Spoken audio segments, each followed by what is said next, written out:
আসসালামু আলাইকুম আরহামতুল্লাহি ওয়াবারাকাতুহু। আলহামদুলিল্লাহ, মাহে রমজান মোবারকে ইতিমধ্যে 16 রোজা আমাদের পার হয়ে গেল। আজকে 17তম তারাবি এবং 20তম পারা তেলাওয়াত করা হবে। আজকে সূরা নামল শেষ হয়ে যাবে এবং সূরা কাসাস তেলাওয়াত শুরু হবে এবং শেষ হবে এবং সূরা আনকাবুত তেলাওয়াত শুরু হবে। নামল অর্থ হল পিপীলিকা এবং কাসাস অর্থ হল ঘটনা। বিভিন্ন নবীদের ঘটনা এখানে আছে। এবং আনকাবুত মাকড়সার নামের উপরে এটা সূরা নাযিল হয়েছে।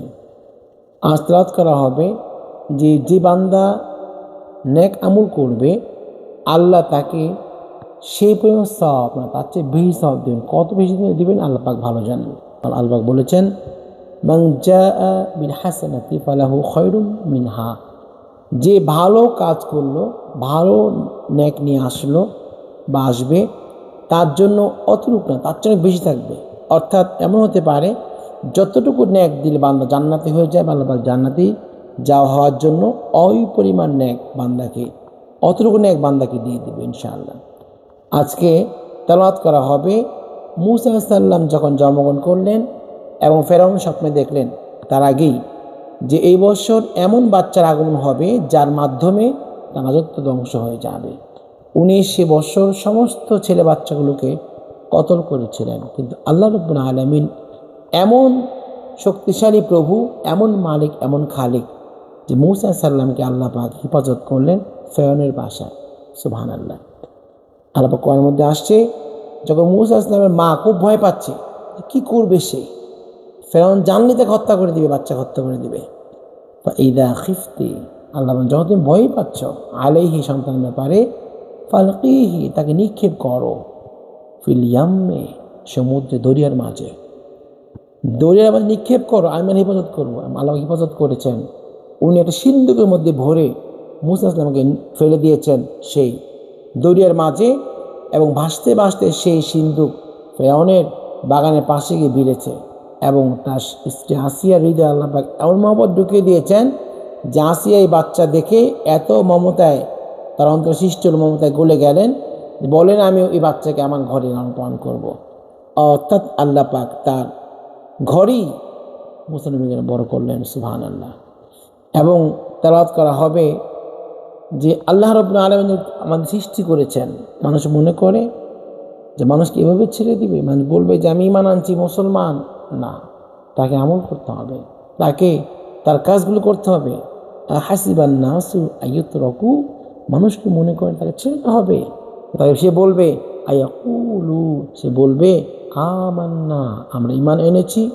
ওহুম লা ইফতানুন, যে সে কোনো ভালো কাজ করবে না, সে কোনো ভালো কাজ করবে না, সে শুধু বলবে আমি ঈমান এনেছি, এতেই তাকে ছেড়ে দেওয়া হবে, এরকম ধারণা ভুল।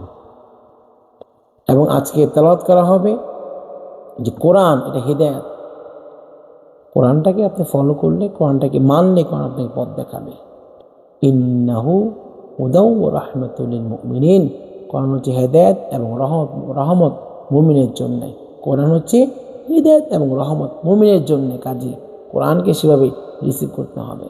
আজকে তেলাওয়াত করা হবে ফেরাউনের বিশাল বাহিনী ধ্বংস হয়ে গেল, পানিতে নিমজ্জিত হয়ে ধ্বংস হয়ে গেল। কেন?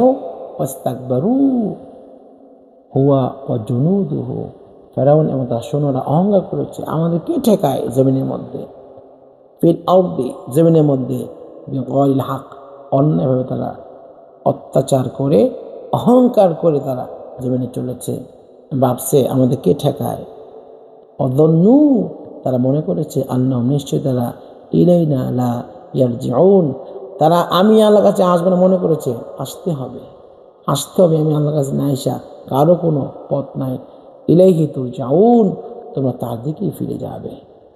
এবং আজকে তেলাওয়াত করা হবে যে মূসা আলাইহিস সালাম তুর পাহাড়ে গিয়ে আমার নবীকে দেখতে চেয়েছিলেন, আল্লাহ পাক দেখান নাই। বলেছিলেন নবীর কণ্ঠের আওয়াজ শোনান নাই, বরং লাস্ট পর্যন্ত মূসা আলাইহিস সালামকে আল্লাহ বললেন তুমি চাইলা বন্ধুর উম্মতের কণ্ঠের আওয়াজ শোনাতে পারে। আল্লাহ পাক সেদিন তুর পাহাড়ে আমাদের ডেকেছিলেন, উম্মতে মুহাম্মদ ডেকেছিলেন, ইয়া উম্মত মুহাম্মদ সাল্লাম সাবাকাত রহমতি আলা গদবি, তোমাদের উপরে আমি আল্লাহর রহমত রাগের চাইতে বেশি, তোমরা কোথায়?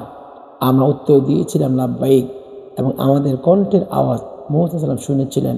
এই কোরআনের মধ্যে এসছে ওয়ামা কুনতা বিজানিবি তুরি ইদ নাদাইনা ওয়ালাকি রাহমাতাম মির রাব্বিক, ওয়ামা কুনতা বিজানিবি তুরি, আপনি তুর পারে পাশ ছিলেন না যখন আমি ডেকেছিলাম, কিন্তু আর রহমত, আপনার প্রতিবার রহমত সেখানে ছিল। এবং আজকে আরও তেলাওয়াত করা হবে যে আমরা দুনিয়াতে যা পেয়েছি এর সামান্য জিনিস, ওমা উতিতুম, তোমাদের যা দেওয়া হলো, মিন শাইইন, যা কিছু তোমরা পাইলা, মাতাউল হায়াতি দুনিয়া, দুনিয়া ভোগবে না সেটা, ও জিনাতুহু, দুনিয়ার সৌন্দর্য, এগুলো সামান্য জিনিস। ওমা ইনদাল্লাহি খায়র, আল্লাহর যা আছে তা উত্তম, ও আবকা, চিরস্থায়ী।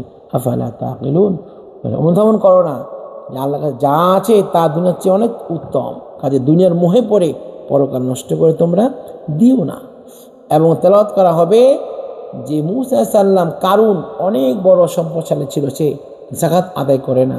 আল্লাহ বলেন ইন্না কারুনা, নিশ্চয় কারুন কানা মিন কওমি মূসা, মূসা নবী সম্প্রদায়ের লোক ছিলেন, যাকে মূসা সাল্লাম বদদুয়া করেছেন। আল্লাহ বলছেন ইয়া আরদু, হে জমিন তাকে গ্রাস করো, ইয়া আরদু উদিহি, তাকে গ্রাস করে ফেলো, জমিনে তার সমস্ত সম্পদ, কারণ সব সম্পদ কারণ সহ গ্রাস করে দেবে গিয়েছিল, জমিনের মধ্যে দেবে গিয়েছিল, কারণ ধ্বংস হয়ে গিয়েছিল আল্লাহকে না মানার কারণে।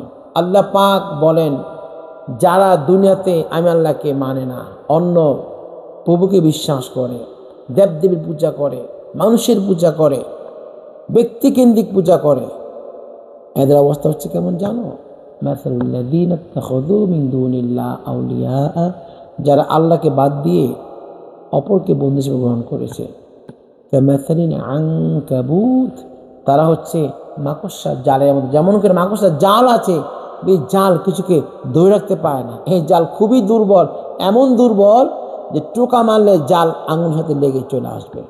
এই মাকড়সার জাল দেখতে জাল, কোনো কার্যকরী নাই। ঠিক যারা আল্লাহ ছাড়া অন্য কারো ইবাদত করে তাদের কোনো কাজে আসবে না। এ আল্লাহ পাক তাদের এই কাজকে মাকড়সার জালের সাথে তুলনা করেছেন। আল্লাহ রব্বুল আলামিন এই মাহে রমজান মুবারকে আমাদের সকলকে কুরআনের ফায়েজ, বরকত, রহমত ধারণ করতে দান করুক।